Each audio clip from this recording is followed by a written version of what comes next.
the beat, I like the melody of the song. I also like the prophetic word that this particular song by Christian brings. You probably caught that prophetic word in that key phrase that kept coming back. You know, we wait for you, Jesus. You know, we wait for you. The song, of course, is written based on these passages of Scripture that we read for you this morning, where Jesus says he's coming back. And then Paul affirms that as he writes the church. Yes, Jesus is coming back. But when? When is Jesus really going to come back to this world? I mean, those words that Jesus spoke are almost 2,000 years old now. And so for 2,000 years, the church has been waiting, wondering, when is Jesus going to come back? When is he going to gather his church together, as he said, and usher in this kingdom? So we're waiting, as the song implies. Now, we have no control over when Jesus is going to return. I mean, we can speculate and rationalize why we're still waiting, but that's really not going to do us any good. I mean, we have no control over that, but what we do have control over is how we're going to wait. We don't have control over when Jesus is going to come back. Yes, it's been 2,000 years. Who knows? It might be another 100 or so more years, although some think not. We don't have control over when Jesus is going to come back, but we do have control over how we are to wait. And that's the concern that Paul had, especially with the church in Thessalonica. You see, word had come to Paul that a number of Christians had decided that Jesus was coming so soon that they quit their jobs. They quit their jobs. Stop working. Stop doing things. And that's why Patty, as she read Paul's words, Paul says, wait a minute. You shouldn't be quitting your jobs. You shouldn't be standing around being idle. You shouldn't be just being busybodies, wasting away your time. But that was the mindset of some of the Christians in Thessalonica. I mean, if Jesus is coming soon, why should I go to work? Why should I even have a job? If Jesus is coming soon, why should I plant that field? You know, why should I build that home? Why should I make clothes for my children? You know, why should I make this big feasty meal for the family? I mean, Jesus is coming any minute, any second now. So why bother? That was the mindset of some in the Thessalonica church. And so Paul writes to them to try and straighten them up. That's not how you are to wait, Paul is basically saying. You're not supposed to be sitting around being idle as you fiddle you with your fingers and wait for Jesus' return. We don't know if Paul's words straightened out the church of Thessalonica or not. But certainly his words has an impact for us in today's church. Because we're still waiting. And so the issue for us is, how are we going to wait? Well, I think the first way that you and I need to wait is with a sense of readiness. Jesus is coming. Don't know when. And so we need to wait with a sense of readiness. Being ready for that time when he comes. Now, Paul talks about this sense of readiness in his very first letter to the church at Thessalonica. Paul wrote 2 letters. Patty read from his second letter. Let me read a few verses from his very first letter, where Paul talks about this sense of you need to wait with readiness. Now, brothers, About the times and dates when Jesus returns, we do not need to write you, for you know very well that the day of the Lord will come like a thief in the night. Unexpected, when people are saying peace and safety, suddenly destruction will come upon them as labor pains on a pregnant woman. But you, brothers, are not in darkness, so that this day should surprise you like a thief.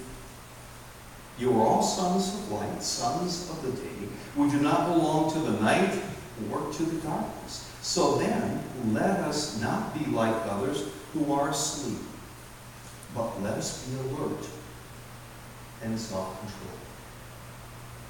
Be alert, said Paul in his first letter to the church at Thessalonica. Be ready.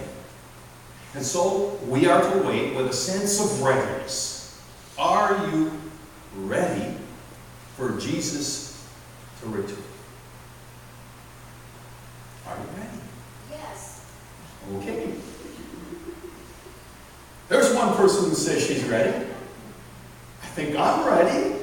How about the rest of you? Are you ready? Are you ready to be able to look Jesus in the eye and give an account of your life with the expectation that you're going into the kingdom and not some other place? Are you ready? Are you ready? I guess that's between you and the Lord. Now, frankly, maybe Jesus might not come during our lifetime. In that case, then we're going to go to where Jesus is and meet him that way. But the same thing is there. Are you ready? So whether Jesus comes here to this world or whether we go to where Jesus is when we just naturally die, we need to be ready. We need to be ready. So we wait with readiness. I think we also need to wait with a keep working attitude. We need to wait for Jesus' second coming with a keep working attitude. And that brings us right back to the words that Patty was reading earlier. Paul didn't want the Christians at Thessalonica to quit their jobs, to not provide for their households, and just sit around and wait. Paul wanted them to continue to work, but Paul also wanted the church of Thessalonica to continue to work at being the church. And what's that mean? Well, it means even though we're waiting for Jesus, that should not be an excuse to not reach out initially.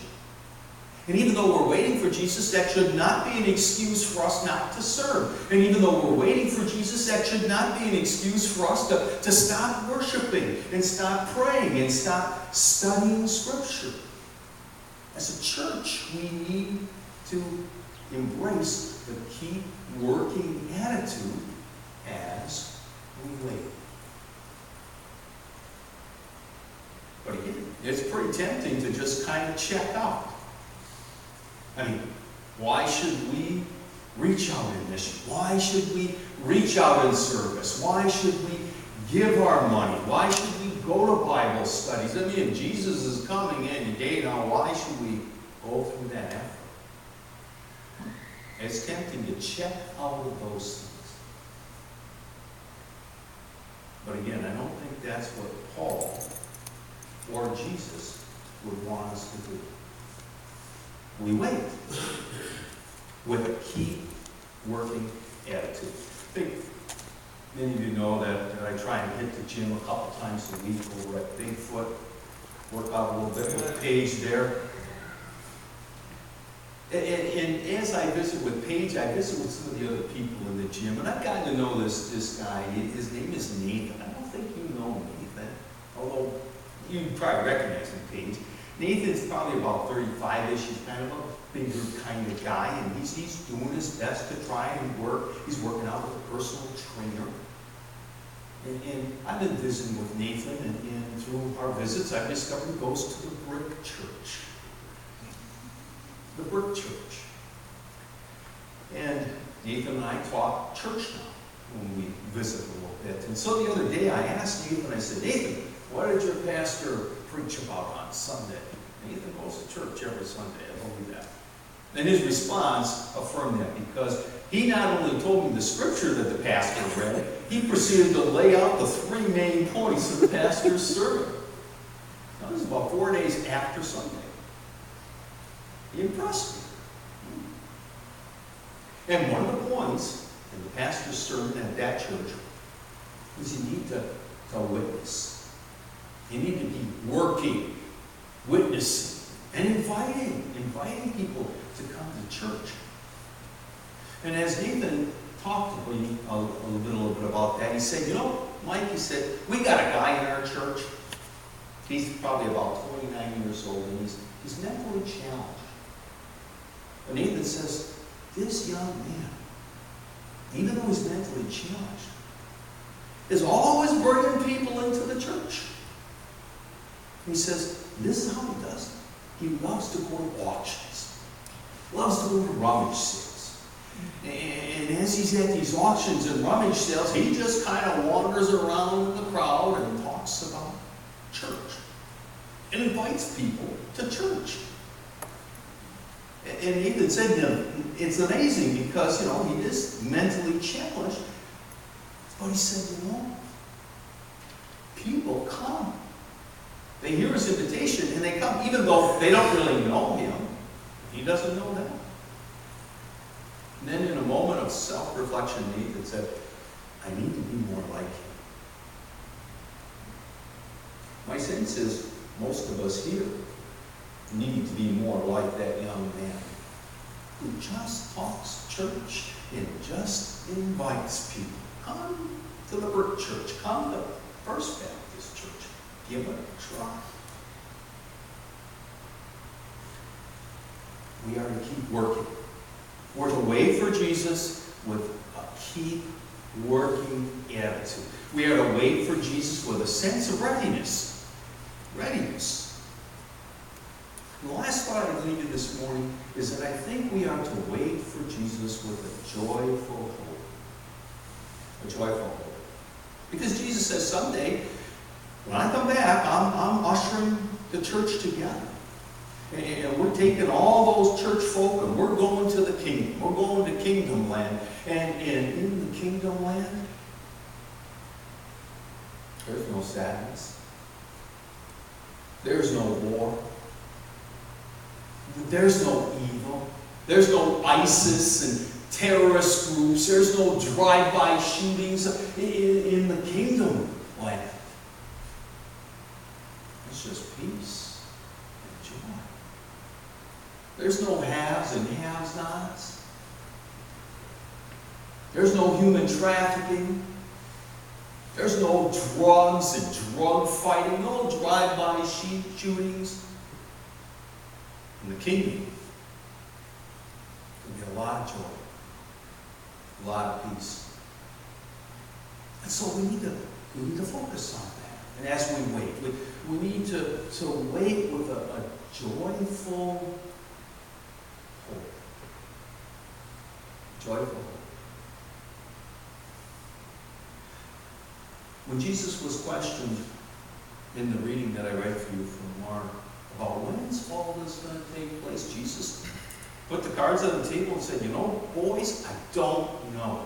I don't know. I'm God's son. I don't really know. No one knows but the Father. He's calling the shots.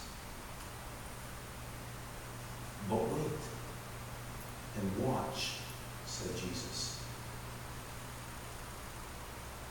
And so we're waiting as a church.